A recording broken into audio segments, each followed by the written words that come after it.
There are a lot of guys, and I know Lance McCullers is going to be very appealing, but I'm not going to go and give you guys the number one high-priced pitcher tonight. As much as there's a lot of upside against the Mariners, I'm actually looking at Sandy Alcantara at 8.5K going up against the Orioles, and I know his swinging strike rate has dipped a bit this month, and of course, you think the strikeouts have dipped with that as well, and they have.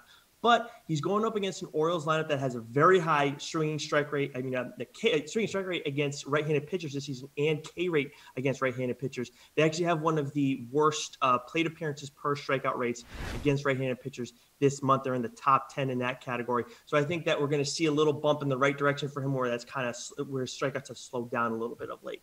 However, single-digit fantasy points, 3 out of his last 4 starts. That part not as good, maybe a bounce back tonight. What do you think, Erik?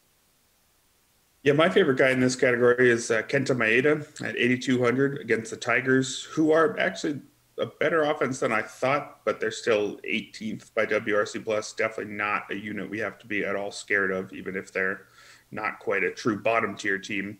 But Maeda is an interesting one. I think he probably is the guy, more or less, that he was through 2019. He had a 3.87 ERA and a 26.4% strikeout rate in his first, I think that's 4 years in the league.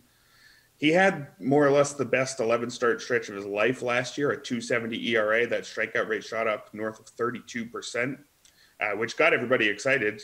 And then he promptly turned around and had maybe one of the worst 12-start stretches of his career to start this year, with his ERA shooting up to 5.56 and his strikeout rate dropping by more than 11 points. But thus far in July, in 4 starts, 2.35 ERA, a strikeout rate of 36%. So he's looking a lot like he did last year. I don't expect that for him to stick around, but he's been, a solidly above average starter for most of his career. And I think that's all he needs to be to justify this 8,200 price. And if he stays the same guy he's been for the rest of July, I think he's $1,000 or $2,000 too cheap.